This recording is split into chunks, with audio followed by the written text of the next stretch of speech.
going on, guys? Welcome to the Gentleman's Driving Club podcast. This week, Brody and Billy are back, and we also have Devin on the podcast today. How you guys doing? Doing good. Good. How are you, Sean? Doing well, doing well. It's been a few weeks since we had both of you guys on, so I'm definitely happy to see both of y'all. Yeah. Good to be back, Billy. Real busy, so back to it. Back to the weekly podcast. There we go. So what's any update on the cars? Anything new going on with you guys? What do you got? I am going to attempt to spray paint the Porsche wheels this weekend. Okay. Yeah. Traditional spray paint or plasti dip, or what you doing? I'm going to go straight to spray paint. I don't like the plastic dip; just peels off too easily if you don't get like 50 coats on it. Yeah, for sure. Yeah, Okay. I don't. Brody, anything new for you? FJ's basically sat in the garage, but the Raptor did go off-roading. So basically, we took a 95-inch wide Ford Raptor up some real nice and tight forest trails here in Colorado. So that video is going to be coming out very soon. Didn't do too bad. The only issue we had is we did slash one sidewall. Right. So with the loss of one tire, that was all we had. So still did great. Good thing you have 5 spares. Exactly. There you go. And we've got Devin on today. Devin is Red Stang _ 3.7 on Instagram. Devin, how you doing today? Yeah. Good. How are you? Doing well. How's the Mustang doing? Good. Doing good. Any new modifications recently? I'm trying to think. I think I did something. No, I don't think so. Just the Euros, putting Euros on there. Okay.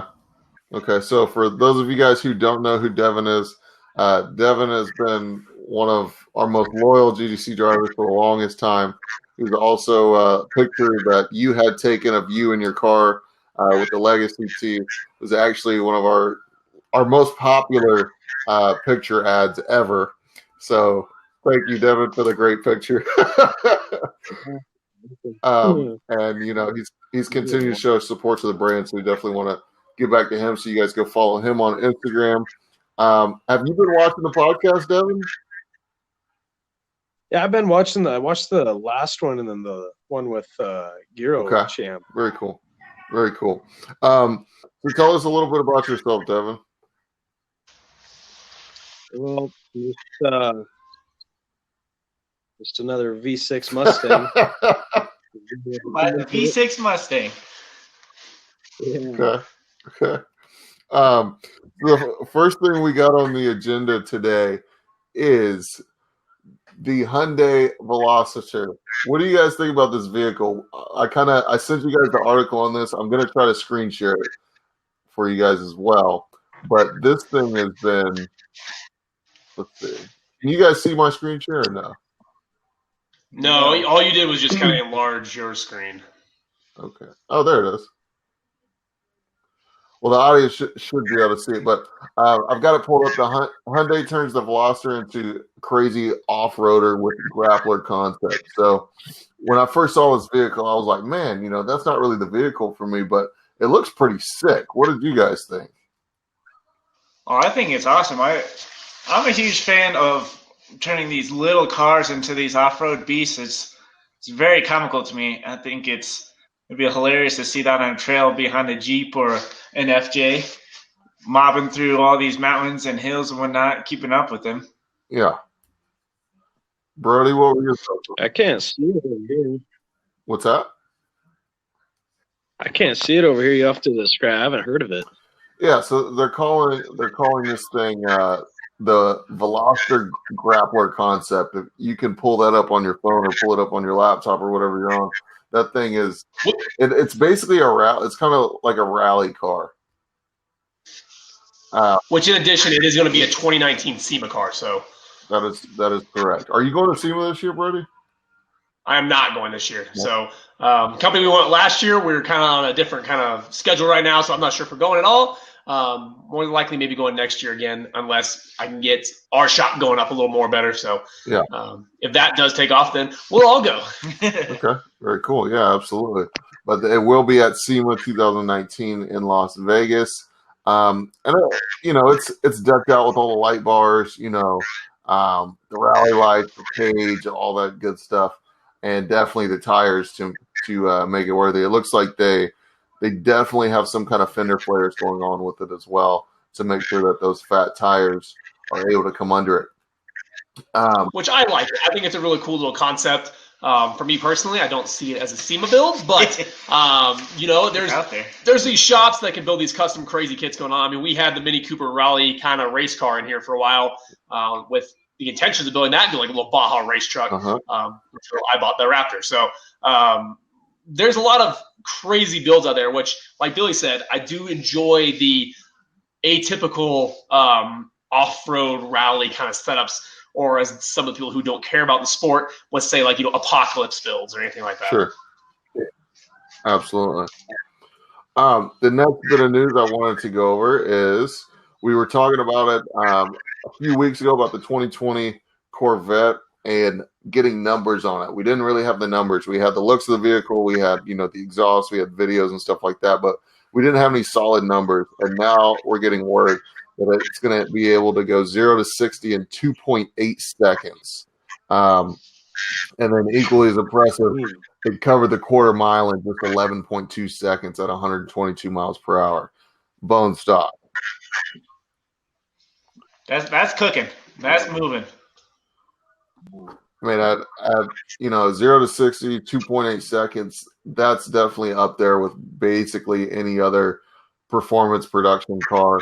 Quarter mile in 11.2 seconds. I'm not super impressed with that, but it being stock, once it gets tuned, once it has headers, that kind of thing, some weight reduction, I think you can knock that quarter mile time way down. But for $60,000, that's not bad. No, yeah. That's keeping up with Tesla numbers for the 0 to 60 times. What are you thinking on that, Devin? Brody? I think that's I like that 0 to 60 time right there. That's cooking. It's going pretty good. Yeah, I totally agree. I think it's a time that's respectable. And like you said, the key phrase that you mentioned in the whole entire sentence was stock. So this is a car that you're basically getting that is already putting down impressive times that it seems like the manufacturer's kind of game these days where they basically put these cars out that they're turnkey, turnkey performance cars, but they're like, just do it. Just kind of giving you that desire to want the next step. Like the Supra. Okay, the Supra came out and people were kind of like, okay, it's a little bit disappointing. Except they built it so that it can accept more power, accept a lot of modifications, exhaust, like that, so to boost those numbers to increase those 0 to 60 times and those quarter miles. So really cool platform. I'm excited to see them.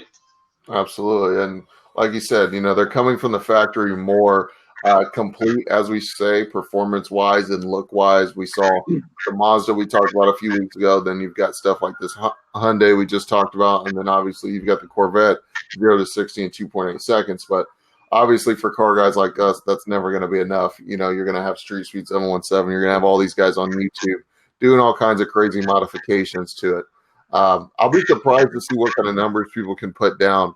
I'm just thinking, like, seeing what others have done in the past with the C7 as far as, headers, intake, tune, even E85 conversion, like how much faster can this car get?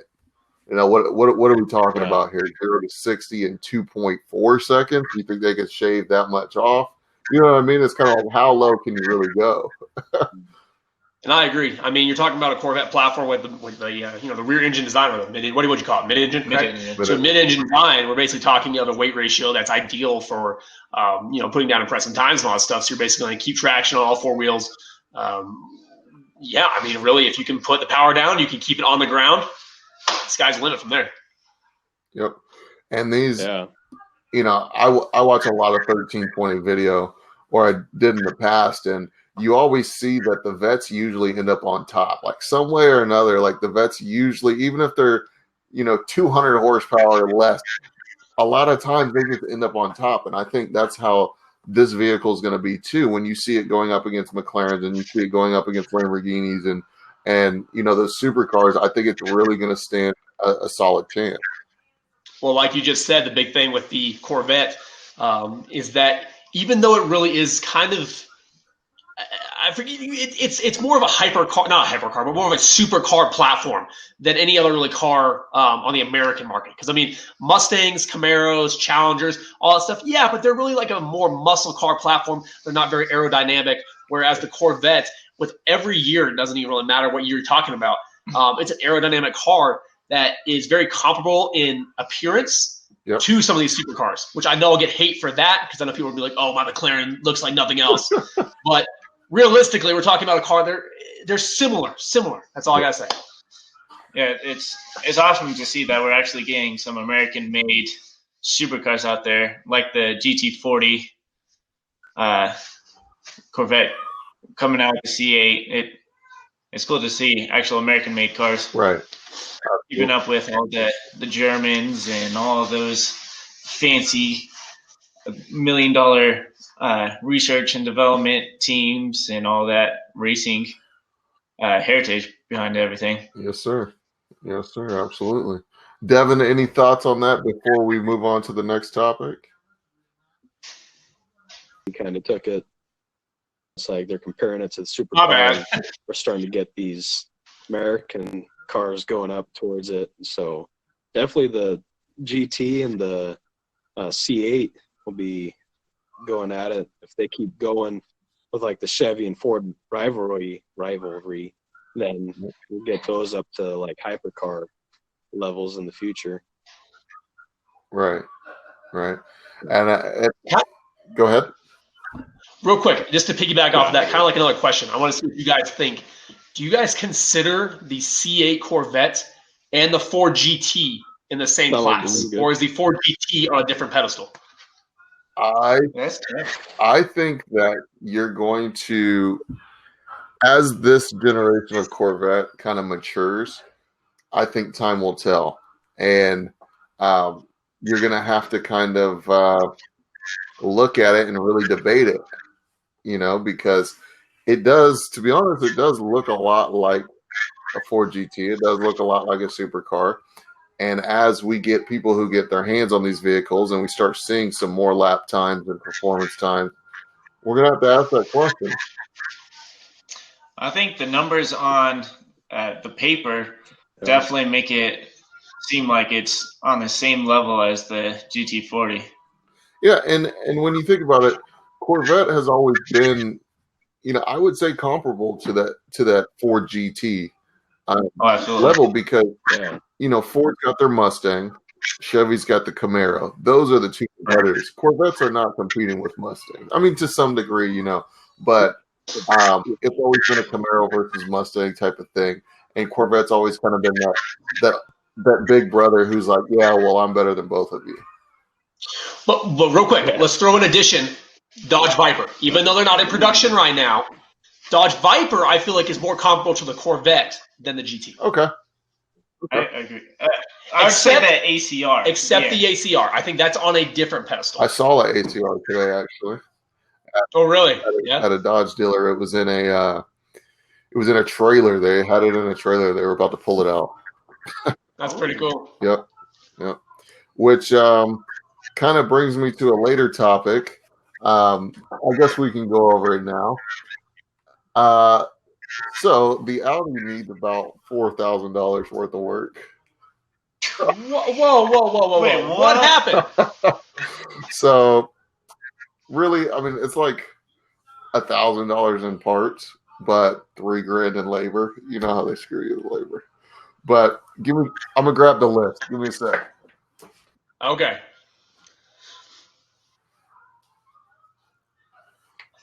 Oh, let's see. Yeah, so it took them a week to actually diagnose the thing and figure out everything that was wrong with it. And then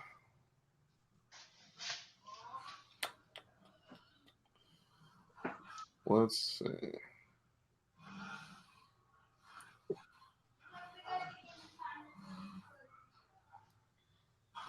Okay. So the valve cover gasket needs replaced. Okay. Timing cover gasket needs replaced. Okay. Water pump needs replaced. Okay. And the turbocharger oil lines need replaced. Sean, You know, okay. you know what's cheaper than $3,000 of labor at Audi? Taking it to Brody and Billy.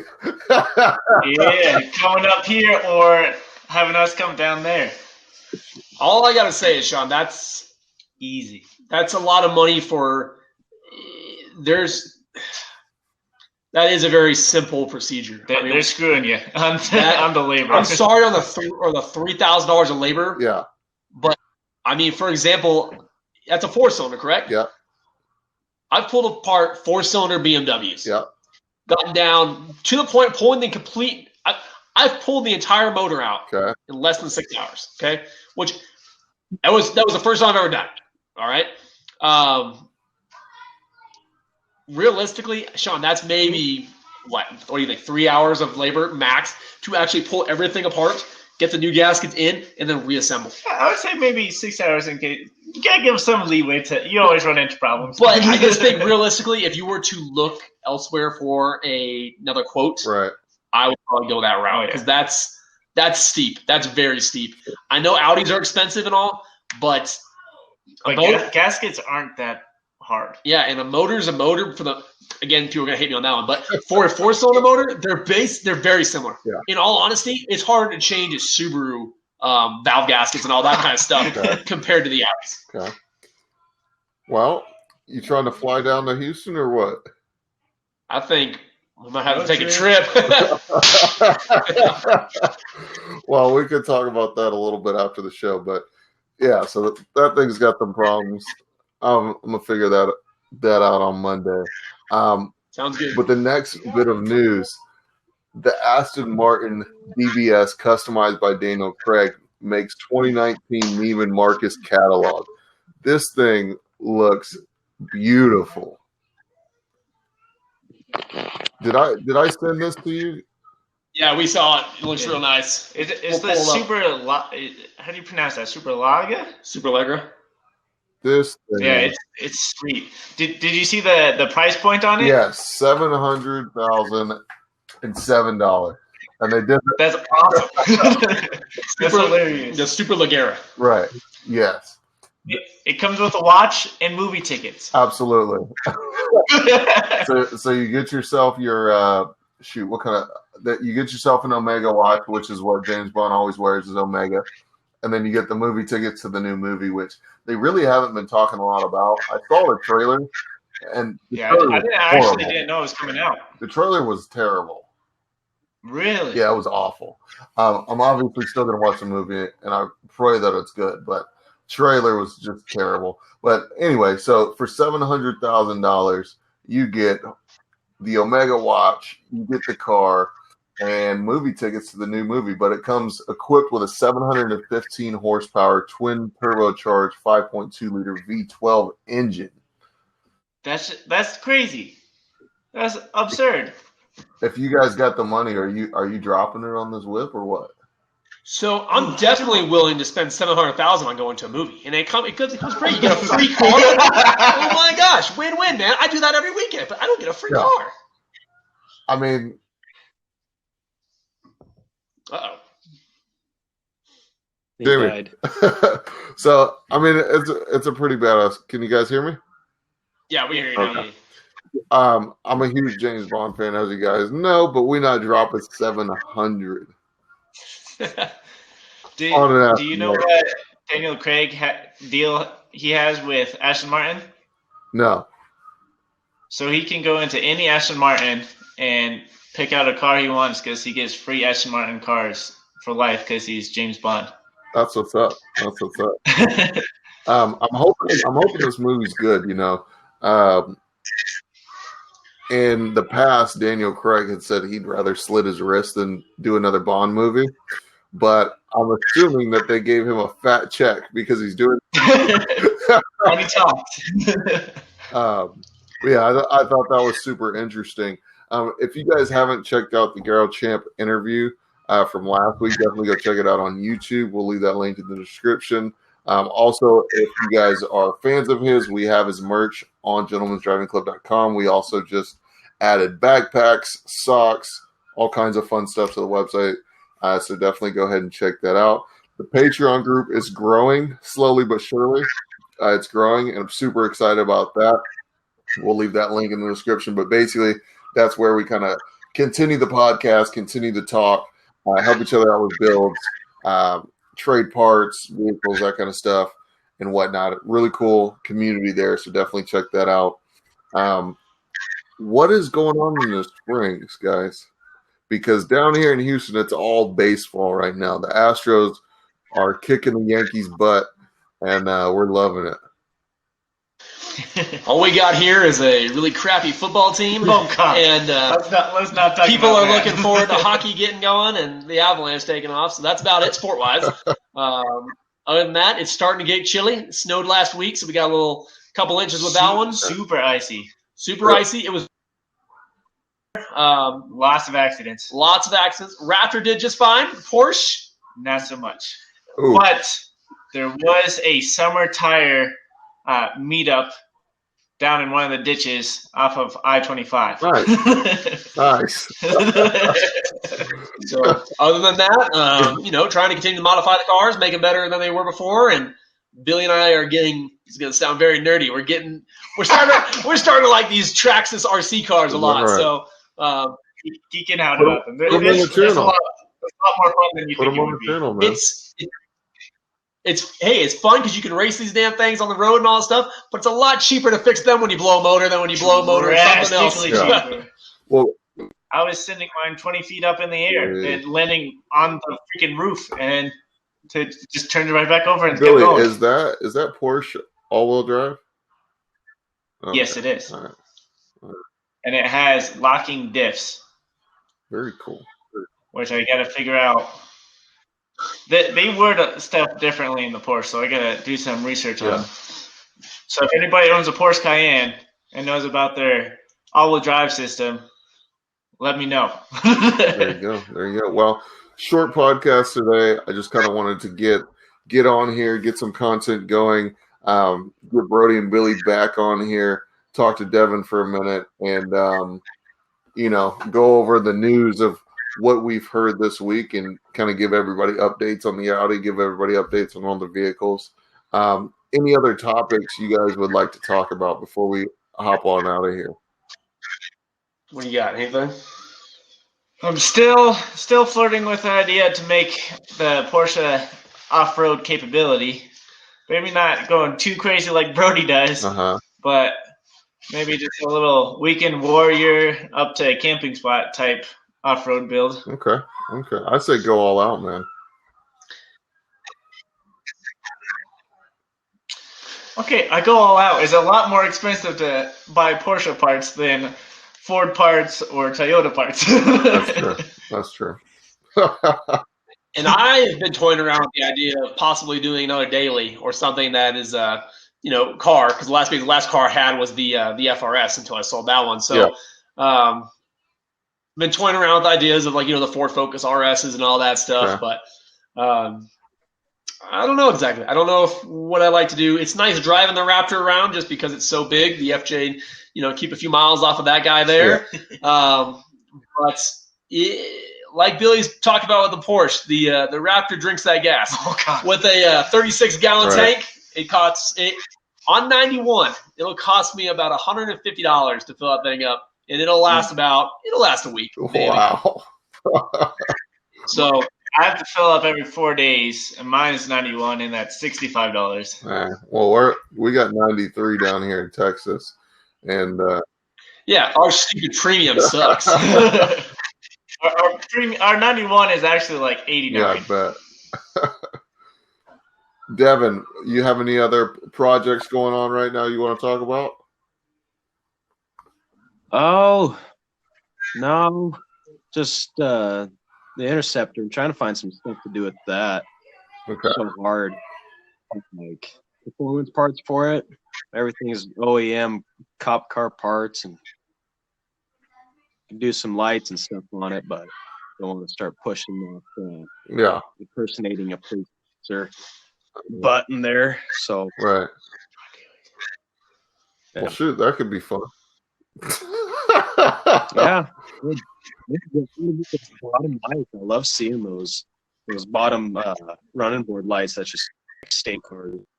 Those we do like a turn segment with those, that'd be awesome. Uh-oh. Seemed impossible.